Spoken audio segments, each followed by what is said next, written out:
Voilà, merci beaucoup. Donc, restez connectés. Voici donc Ben. Ben, un organisateur de spectacles en France. Connectez-vous. Vous qui mangez encore les beignets au quartier là. Nous, on a déjà changé, hein. On mange au Hilton. Maintenant.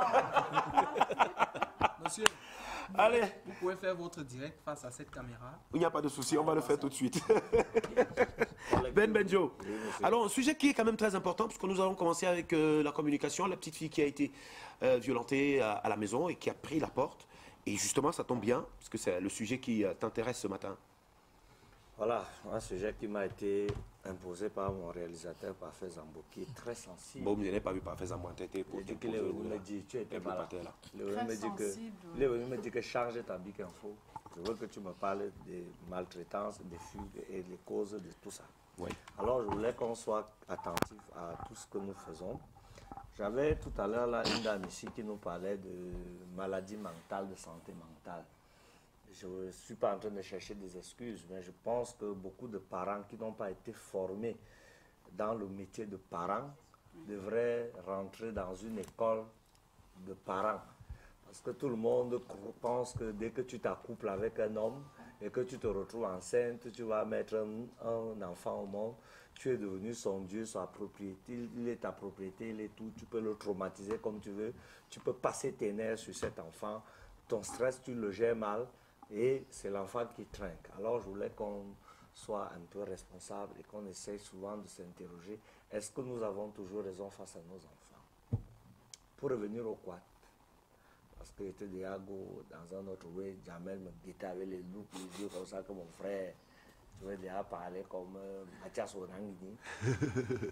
Alors pour le bac au quad et dans une Sibahu quatatique, un peu quataza, c'est qu'il faut qu'on se dise deux ou trois choses ensemble, on va voir. J'ai noté quelques chiffres ici, mais je pense que si vous commandez les chiffres, vous allez vous suicider, c'est pour ça que je vous les... Je sors les chiffres ou pas? Yeah. Plus de 47% d'enfants qu'on va abandonner ou bien dans la rue. Une étude bien approfondie a démontré que ces enfants avaient perdu au moins un parent. Oui. Sinon, les deux parents. Oui. Quand vous entendez ou regardez la plupart des enfants qui font des fugues, ou bien qui disparaissent, on dit que l'enfant est perdu, l'enfant a fait ci. Un pourcentage bien défini fait état de ce que plus de 60% des enfants qui fuguent ou bien disparus sont le fait de maltraitance dans la maison. Généralement, il y a les parents qui ont des enfants qu'ils ont recueillis d'un parent ou bien c'est-à-dire que d'une succession ou bien d'une famille. C'est-à-dire que ton cousin est d'ail, il enlève les mounas. Et toi, tu les tiens. Par rapport à tes intérêts égoïstes. Ce n'est même pas trop parce que tu le y a un mot. C'est-à-dire que de votre vivant, vous n'étiez même pas d'abord les bons combis. Mais sauf que, comme toi tu viens de go dans un mariage, ton mari walk, on vient de te choquer un petit walk, tu viens aussi de Guerra Mamouna, tu réfléchis qu'il avait quand même une fille qui avait déjà un certain âge. Tu vois un peu le ouais, non? Je peux go là tekam, que moi je l'aime déjà trop, je vais l'encadrer. En fait, c'est parce que tu go là tekam pour qu'elle vienne garder ton mouna. Tu vois? Mais ils ne viennent pas te dire que c'est parce qu'ils ont les pétards de gardage de Mouna. Et il y a les gens qui n'aiment pas confier leur Mouna au Nounou. Ils préfèrent un membre de la famille. Sauf que le membre de la famille devient généralement plus que la Nounou. L'esclave de la piole. Il ne garde pas seulement le Mouna, il doit justifier ses chocs. Même l'école qu'il est venu, d'où les problèmes, parce que tu ne connais plus à quelle heure l'enfant l'a étudié. Toute la journée, c'est lui qui lave les couches, c'est lui qui lave les assiettes. C'est lui qui se fait crier dessus. Et c'est toujours en train de, oh, une villageoise comme ça, là, j'étais prise même où, oh, tu fais quoi chez moi, oh, tu sais même pas tenir, machin, machin, et tu comptes aller à mariage, on te traumatise un enfant. C'est la bastonnade que tu vas voir. Parce que l'enfant, là, on a lavé les plats, et regarde le plat comme ça. Viens ici, avec ta grosse tête là. Une talot, c'est rapidement tu ne sais pas laver les plats. Imagine alors que la bonne dame rentre et trouve que son enfant, son cher enfant là, Ah, encore sale. Est parti jouer dans la cour, est tombé et a eu une égratignure. Il fallait que tu portes l'enfant là. L'enfant là ne doit pas... Un enfant têtu d'abord, à qui on ne dit rien, il n'écoute que ses parents. Quand il arrive un bobo à l'enfant têtu qui grimpe sur toutes les chaises, qui monte sur toi à la maison, on vient gronder la nounou au point où on menace de tout et de tuerie. C'est valable pour les enfants garçons à qui on confie les ventes des arachides, des trucs dans les différents feux rouges et carrefours de la place. Quand vous regardez, vous allez bien voir, les parents de ces enfants sont morts. La majorité, c'est des enfants adoptifs. Les vrais enfants sont au chaud, à la maison. L'enfant là doit justifier ces trucs.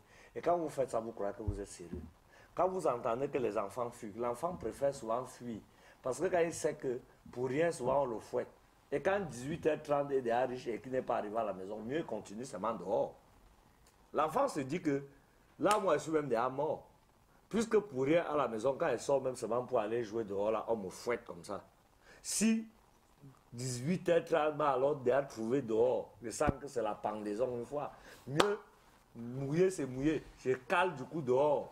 C'est comme ça que l'enfant, par crainte de la bastonnade, se retrouve généralement dans la rue.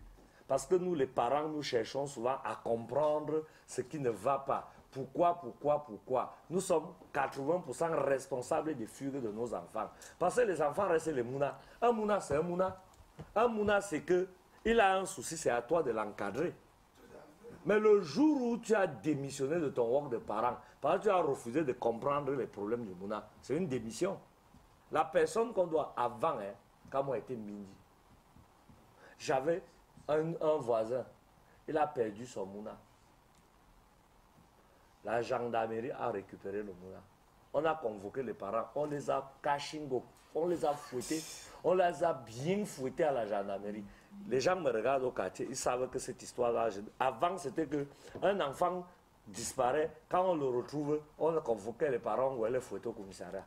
Je pense que le père de Brenda doit restaurer ça. Le père de Brenda, les parents aujourd'hui, d'ailleurs, il faut même que, avant de douer un mouna, on vous passe à un examen de trucs. On vous fait l'oral. Oui, parce qu'il y a des parents qui sont parents par abus. C'est-à-dire que tu viens te retrouver parent sans savoir comment ça a commencé. On ne naît pas parent, mais on apprend. On doit apprendre. Ils ne font aucun effort. Oui. Tu vois un Joe, il est seulement parent parce qu'il s'est monté sur une femme. Aucune éducation. Oui, il est parent que parce qu'il s'est monté sur une femme. C'est pour ça que lui, il est parent. Il ne connaît pas le reste là que il peut faire asseoir les enfants, leur donner une certaine éducation. Il ne connaît pas ça. La seule éducation qu'il donne à l'enfant, c'est les taloches, c'est les injures. Il y a des injures. Tu vois, on insulte un enfant, tu restes comme ça là. Tu te demandes si les injures là, toi-même, tu peux. Tu as dit qu'un grand, les injures des vieux, que je ne peux pas me permettre de répéter ici là.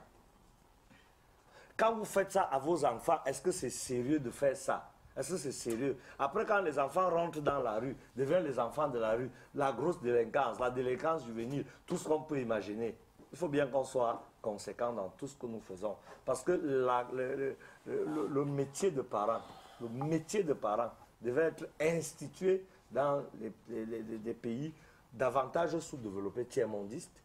Parce que même dans les pays dits développés, par exemple en France l'année dernière, 48 000 enfants ont fugué. 48 000 enfants ont fugué. Je te parle seulement de la France. On va dire que c'était en France. Imaginez alors nos petits fugueux qu'on fait ici au Quad. Moi-même, j'ai failli fuguer si c'était pas un gars fort. Et quand ma fille dit ça, moi, je dis non plus. Voilà, donc quand il finit de dire ça, il ne dit plus rien. Enfin, je veux dire que ça nécessite vraiment qu'on s'y penche.